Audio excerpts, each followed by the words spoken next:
Hi friends, welcome to my channel. ఈరోజు video చాలా ఇంట్రెస్టింగ్గా ఉందండి. వీడియోని ఎక్కడ స్కిప్ చేయకుండా ఎండ్ వరకు చూసేయండి. కొండ చివరన ఉన్న అమ్మోని చూస్తూ ఏడుస్తున్న ఆరుని ఇలా అంటుంటారు గుప్తా గారు, నువ్వు స్థిమితంగా ఉండు బాలిక, జరగవలసింది కంపల్సరిగా జరుగుతుంది, నువ్వు ఆందోళన పడవద్దు అని అంటూ ఉండగా ఇక ఆరు మాత్రం ఏడుస్తూ ఉంటుంది. ఇక అమ్మో అమ్మో అని గుండెలు ప్రిక్కటిల్లేలా, గుండెలు పగిడిపోయేలా ఏడుస్తూ ఉంటుంది ఆరు. ఇక రా ఆత్మ రా అని గోరా అంటుంటాడు. నువ్వు నీ బంధనాల కోసం ఇక్కడికి వస్తావని నాకు తెలుసు. నిన్ను బంధించి ఈ భూలోకానికే నేను చక్రవర్తినైపోతాను.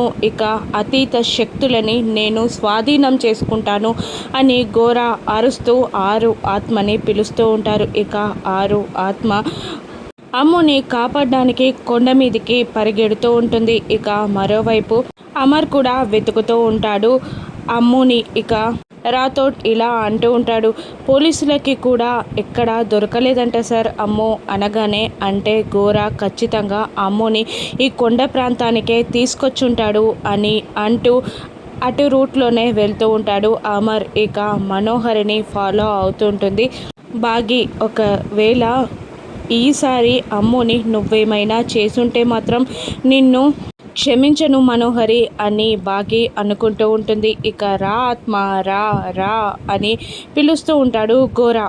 ఇక ఆరు ఆత్మ కొండ మీదికి వెళ్తుంది. ఇక అమ్ముని ఇలా అంటూ ఉంటుంది, ఆరు వెళ్ళు తల్లి వెళ్ళు, అమ్ము దూకొద్దమ్మా, వెళ్ళమ్మా, లోపలికి వెళ్ళమ్మా అని ఆరు అంటూ అమ్ముని లోపలికి జరపడానికి ప్రయత్నిస్తున్నా కూడా ఆరు ఆత్మ అవడం వల్ల అమ్ముని ముట్టుకోలేకపోతుంది. ఇక ఏడుస్తున్న ఆరుని చూస్తూ ఇలా అంటుంటాడు గోరా, నీ ఉనికి నాకు తెలీదు ఆత్మ, నువ్వు ఎక్కడున్నావో కూడా నాకు కనిపించదు, నీ మాట కూడా నా చెవికి చేరదు, కానీ సూచాయిగా నీ రూపం మాత్రమే కనిపిస్తుంది.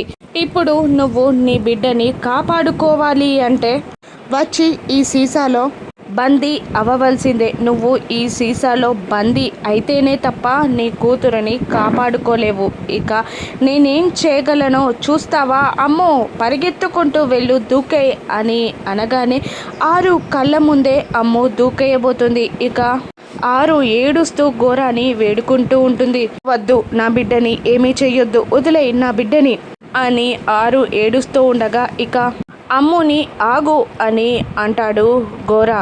ఇక అమ్ము అలాగే కొండ చివరన నిలబడి ఉంటుంది.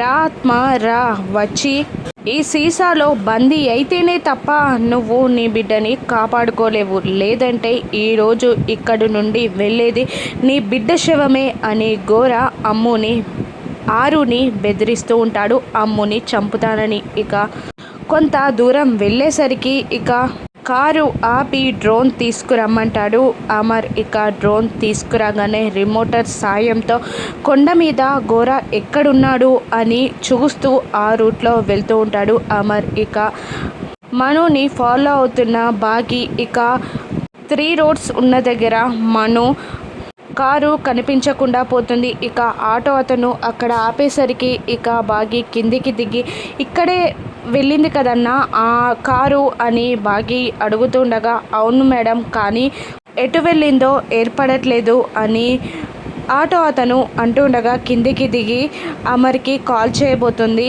బాగి. లేదు లేదు, ఇప్పుడు మనోహరి నిజంగా అమ్ముని కిడ్నాప్ చేసిందా చేయలేదా తెలియదు, లేదంటే మళ్ళీ నేను చిక్కుల్లో పడిపోతాను, మనోహరిని పట్టుకోవాలి, నిజం తెలిసినాకనే ఆయనకు చెప్పాలి, ఆలోపు అమ్ముని ఆయన వెతుకుతారు అని అంటూ రైట్లో వెళ్ళండన్నా అని వెళ్తూ ఉంటుంది బాగి. ఇక అమర్ అదే రూట్లో వెళ్తూ ఉంటాడు. ఇక ఆరు ఆత్మని వచ్చి సీసాలో బందీ అవ్వమని గోరా బెదిరిస్తూ ఉంటాడు. అప్పుడు అక్కడికి గుప్తా గారు వస్తారు. ఇక ఏడుస్తూ ఆరు గుప్తా గారిని వేడుకుంటూ ఉంటుంది, నా బిడ్డని కాపాడండి గుప్తా గారు అని అడుగుతూ ఉండగా ఇక గోరా, నీ వెంట ఉండే శక్తి కూడా వచ్చేసిందా, ఇక నీ బిడ్డని కాపాడే శక్తి ఉన్నా కూడా ఆయన కాపాడట్లేదు, నీ బిడ్డని కాపాడమని అడుగు అని గోరా అంటూ ఉండగా ఇక ఆరు గుప్తా గారి వైపు చూస్తూ ఉండగా ఆ ఘోర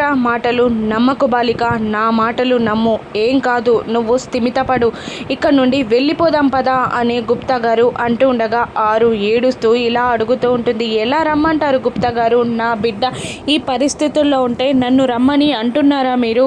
లేదు, నా బిడ్డని నేను కాపాడుకోవాలి అంటే ఆ బాటిల్లోకి వెళ్ళాల్సిందే, నేను వెళ్తాను అని అంటుండగా అది మహాపాపం బాలిక, ఇక తర్వాత నిన్ను బంధించి నిన్ను చిత్రహింసలు పెట్టి ఆ ఘోర అతీత శక్తులు పొందుతాడు. అది ఈ సృష్టికే విరుద్ధం, ఈ సృష్టిని నాశనం చేస్తాడు ఆ ఘోర అని అంటుండగా ఏం చేయమంటారు? ఏ దేవుడో వచ్చి నా బిడ్డని కాపాడుతాడు అని అనుకోమంటారా?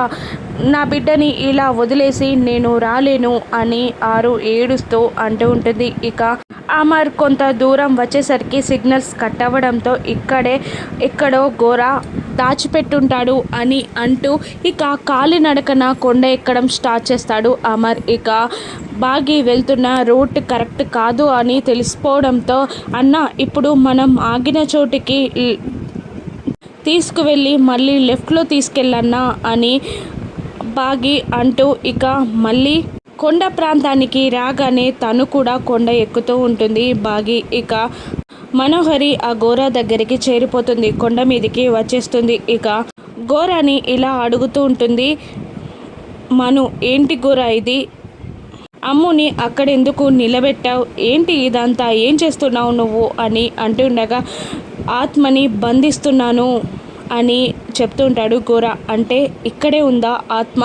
ఆరు ఇక్కడే ఉందా అని మను అడుగుతూ ఉండగా అవును ఇక్కడే ఉంది, అక్కడుంది అని చూపిస్తూ ఉంటాడు ఘోర. ఇక ఆరు దగ్గరికి వెళ్ళి మను చచ్చ ఏడుస్తున్నావా ఆరు? నువ్వు బ్రతికుండగా నీ ఏడుపు నేను చూడలేకపోయాను, ఇప్పుడు చూద్దామంటే వీలు పడట్లేదు. ఒక్క క్షణంలో నేను చిటిక వేస్తే ఇక ఆరుని కొండ మీద నుండి దూకి చచ్చిపోయేలా చేస్తాడు ఘోర. చంపమంటావా చెప్పు ఘోర, అమ్ముని కింద దూకమని చెప్పు అని అంటూ ఉంటుంది మను. ఇక ఆరు ఏడుస్తూ వద్దు మను, అలా చెయ్యొద్దే అని అరుస్తున్నా కూడా చెప్పు ఘోర, చెప్పు తొందరగా, ఒక్క నిమిషంలో వచ్చి బందీ అవ్వకపోతే అమ్ముని చంపేశాయి అని మను అంటుండగా ఇక ఘోర ఆరు ఆత్మకి సైగ చేస్తూ ఉంటాడు. రా ఆత్మ రా, వచ్చి బందీ అవ్వు అని సైగ చేస్తూ ఉంటాడు ఘోర.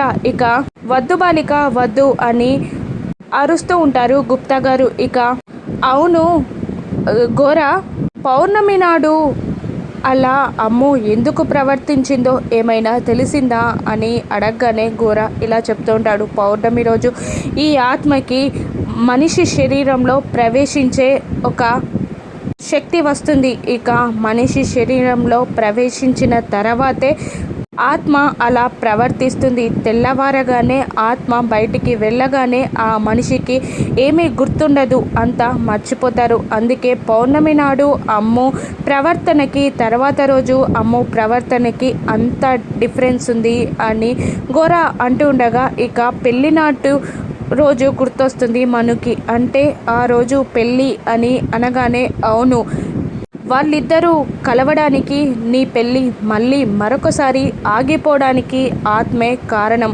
వాళ్ళిద్దరిని కలిపింది కూడా ఆత్మే. ఆ అమ్మాయి శరీరంలో ప్రవేశించి తాళి కట్టించుకున్నది కూడా ఆత్మే అని ఘోర చెప్పగానే ఇక మను కోపంగా ఆరు ఆత్మ మీద కొట్టడానికి వెళ్తూ కొండ చివరి దాకా వెళ్తుంది. చచ్చి బతికిపోయావే, లేదంటే ఇప్పుడే నేను నిన్ను చంపేసేదాన్ని అని మను అంటూ ఉంటుంది. ఇక ఘోర దగ్గరికి వెళ్ళి ఇంకొక సెకండ్లో ఈ సీసాలో బందీ అవ్వకపోతే అమ్ముని చంపే ఘోర అని అంటూ ఉండగా ఇక ఆరు మనుని చూస్తూ ఏడుస్తూ ఉంటుంది. మరోవైపు బాగి అమర్ కొండ మీదికి ఎక్కుతూ ఉంటారు. ఇక ఘోర ఇలా అరుస్తూ ఉంటాడు, రా ఆత్మ రా, లేదంటే అమ్ముని చంపేస్తా అని అంటుండగా గుప్తా గారు వద్దు వద్దు అని అంటుండా కూడా ఆరు ఆత్మ వెళ్ళి బాటిల్లో బందీ అయిపోతుంది. ఇక ఘోర మూత పెట్టేస్తాడు. ఇక బందీ అయిపోవగానే ఘోర సంతోషిస్తూ ఉంటాడు. ఇక మను ఇలా అంటూ ఉంటుంది, నేను అమ్ముని తీసుకెళ్తాను అని మను అంటూ ఉండగా లేదు, ఆ ఆత్మ బంధనానికి బలం చేకూరాలి అంటే అమ్ము చావే కావాలి. అమ్ము చచ్చిపోతేనే అమ్ము చావుతో ఈ ఆత్మ బంధనానికి బలం చేకూరుతుంది. ఇక వెళ్ళు దూకే బాలిక అని అంటూ ఉంటాడు గోరా. ఇక అమర్ రాకని మను గమనించి అక్కడి నుండి హడావుడిగా వెళ్ళిపోతుంది. ఇక అమర్ బాగి ఇద్దరు పైకి చేరిపోతారు. ఇక బాగి అమ్ముని వద్దు లోపలికి వెళ్ళు అమ్ము అమ్ము అని అరుస్తున్నా కూడా గోరా వశీకరణలో ఉన్న అమ్ము బాగి మాట వినదు. ఇక వెళ్ళి దూకే అమ్ము అని గోరా అంటూ ఉంటాడు. ఇక అమర్ గోరాని పట్టుకుంటాడు, గట్టిగా పట్టుకొని కొడుతూ ఉంటాడు. ఇక గోరా ఆ సీసాని చేతిలో పట్టుకొని దూకేయమ్ము అని అంటూ ఉండగా ఇక బాగి అమ్ముని వెనక్కి తోసేయాలని చూస్తూ ఉంటుంది. ఇక ఆ తోపులాటలో అమ్ము కొండ మీద వెనకాల పడుతుంది. అమ్ము తోసేయడంతో బాగి కింద పడుతుంది. బాగి తలకి బండ తగులుతుంది. బండకి తగిలి బాగి తలకి దెబ్బ తగులుతుంది. ఇక గోరాని పట్టుకొని తన చేతిలో ఉన్న సీసాని అమర్ తన్నేస్తాడు. దాంతో చేతిలో ఉన్న సీసా కింద పడిపోయి పగిలిపోతుంది. ఇక ఆ సీసా నుండి ఆత్మ బయటికి పడి కింద దొర్లుతూ ఉంటుంది. మరోవైపు కొండ మీద నుండి కింద పడిన బాగి కూడా దొర్లుతూ ఉంటుంది. ఇక కొండ మీద నుండి కింద పడిపోయిన బాగిని చూస్తూ ఉంటాడు అమర్. బాగిని అమర్ కాపాడగలడా? ఏం జరగనుంది? లాగానే బాగి కూడా అమర్కి దూరం అవనుందా? అమర్ ఇద్దరిలో బాగిని ఎవరు కాపాడుతాడో రానున్న ఎపిసోడ్స్లో చూద్దాం. Thank you for watching.